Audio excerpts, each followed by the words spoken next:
సంవత్సరాల తరబడి ఎన్ని మందులు వాడినా మీ మోకాల నొప్పులు తగ్గట్లేదా? ప్రాణ పెయిన్ క్లినిక్ లో అత్యాధునిక చికిత్స. తెలంగాణలో ఇందిరమ్మ ఇళ్ల పంపిణీపై ఓ బిగ్గెస్ట్ అప్డేట్ మన ముందుకు వచ్చింది. వీలైనంత త్వరగా ఇందిరమ్మ ఇళ్లను పంపిణీ చేయాలని రేవంత్ రెడ్డి ప్రభుత్వం భావిస్తున్నట్లు తెలుస్తోంది. ఇందిరమ్మ ఇళ్ల పథకంపై ఇటీవల అధికారులతో సమావేశమైన మంత్రి పొంగులేటి కీలక సూచనలతో అధికారులు స్పీడ్ పెంచారు. అర్హులకు మాత్రమే ఇళ్లు కేటాయించాలని మంత్రి ఆదేశాల మేరకు లబ్ధిదారుల గుర్తింపుపై కసరత్తు చేస్తున్నారు. గత ఏడాది నిర్వహించిన ప్రజాపాలన కార్యక్రమంలో ఇందిరమ్మ ఇళ్ల కోసం భారీగా దరఖాస్తులు వచ్చాయి. 82,82,000 మంది ఇంటి కోసం అర్జీ పెట్టుకున్నారు.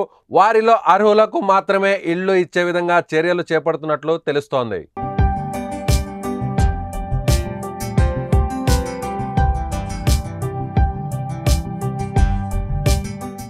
ఏటా 4.5 లక్షల ఇళ్లను మంజూరు చేయాలని రాష్ట్ర ప్రభుత్వం నిర్ణయించింది. ప్రతి నియోజకవర్గానికి 3,500 ఇళ్లను కేటాయించనున్నారు. దసరా పండగ నాటికి కొన్ని జిల్లాల్లోనైనా ఇందిరమ్మ ఇళ్ల పథకానికి శంకుస్థాపన చేయాలని ప్రభుత్వం యోచిస్తోంది. దీంతో మార్గదర్శకాలపై అధికార యంత్రాంగం ఫోకస్ పెట్టింది. ఏపీ, మధ్యప్రదేశ్ రాష్ట్రాల్లో పేదల ఇళ్ల నిర్మాణంలో అనుసరించిన విధి విధానాలను స్టడీ చేయాలని తెలంగాణ సర్కార్ యోచిస్తున్నట్లు సమాచారం. ఆయా రాష్ట్రాల్లో అనుసరించిన విధానాల్లో ఏవైనా అంశాలు ఉపయోగపడితే వాటిపై మంత్రివర్గ సమావేశంలో చర్చించి రాష్ట్రంలో అమలు చేయాలా వద్దా అన్నది నిర్ణయం తీసుకునే అవకాశం ఉంది. తొలి విడతలో సొంత జాగా ఉన్నవారికే ఇళ్లు మంజూరు చేస్తారు.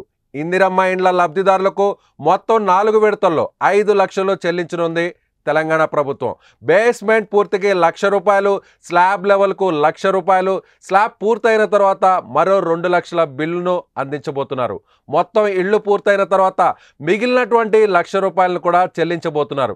ఈ సాయాన్ని నేరుగా లబ్ధిదారుల ఖాతాల్లోనే జమ చేయబోతోంది ప్రభుత్వం. ఎలాంటి మధ్యవర్తుల ప్రమేయం ఇక్కడ కనిపించబోదు.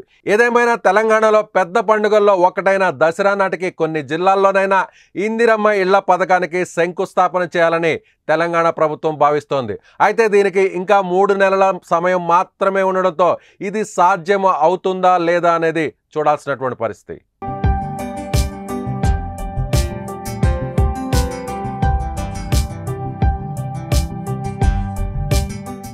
సుమన్ టీవీలో మీ పర్సనల్ అండ్ బిజినెస్ ప్రమోషన్స్ కోసం కింది నెంబర్కి కాంటాక్ట్ చేయండి.